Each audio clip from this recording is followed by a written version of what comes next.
कर्मों का लेखा जोखा बहुत निश्चित होता है। इसी प्रकार की एक कहानी है। एक महिला बहुत धार्मिक थी और उसने बहुत दान भी किया हुआ था, बहुत ज़्यादा भजन सिमरन और सेवा भी करती थी। किसी को कभी गलत ना बोलना, सबसे प्रेम से मिलकर रहना उसकी आदत बन चुकी थी। वो सिर्फ एक चीज़ से दुखी थी कि उसका आदमी उसको रोज़ किसी न किसी बात पर लड़ाई झगड़ा करता था। उस आदमी ने उसे कई बार इतना मारा कि उसकी हड्डी भी टूट गई, लेकिन उस आदमी का रोज़ का काम था झगड़ा करना। उस महिला ने अपने गुरु महाराज से प्रार्थना की कि हे गुरुदेव, मेरे से कौन सी भूल हो गई। मैं सत्संग भी जाती हूँ, सेवा भी करती हूँ, भजन सिमरन भी आपके हुक्म के अनुसार बजाती हूँ, लेकिन मेरा आदमी मुझे रोज़ मारता है, मैं क्या करूँ।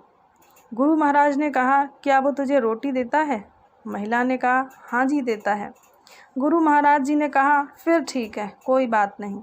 उस महिला ने सोचा, अब शायद गुरु की कोई दया मेहर हो जाए और वो उसको मारना पीटना छोड़ दे, लेकिन ऐसा कुछ नहीं हुआ।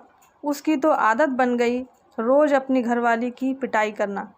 कुछ साल और निकल गए। उसने फिर से महाराज जी से कहा कि मेरा आदमी मुझे रोज़ पीटता है, मेरा क्या कसूर है। गुरु महाराज जी ने कहा, क्या वो तुम्हें रोटी देता है? उस महिला ने कहा, हाँ जी देता है। तो महाराज जी ने कहा, फिर ठीक है, तुम अपने घर जाओ। महिला बहुत निराश हुई। महाराज जी ने कहा, ठीक है। वो घर आ गई, लेकिन उसके पति के स्वभाव वैसा का वैसा ही रहा।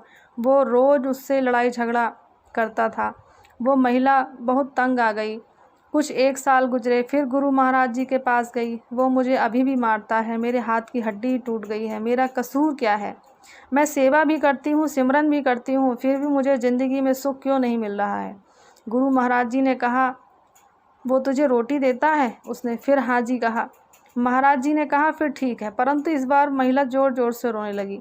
बोली कि महाराज जी, मुझे मेरा कसूर बता दो। मैंने कभी किसी के साथ बुरा नहीं किया, फिर मेरे साथ ऐसा क्यों हो रहा है।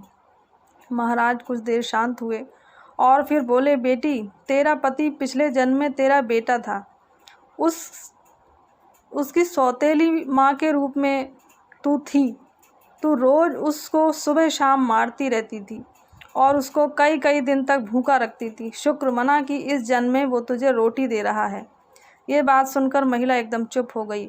गुरु महाराज जी ने कहा, बेटा, जो कर्म तुमने किए हैं उसका भुगतान तुम्हें अवश्य करना पड़ेगा।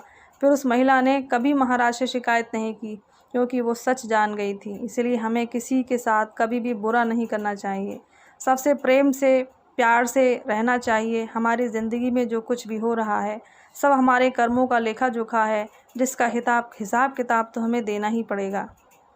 ये कहानी आपको कैसी लगी?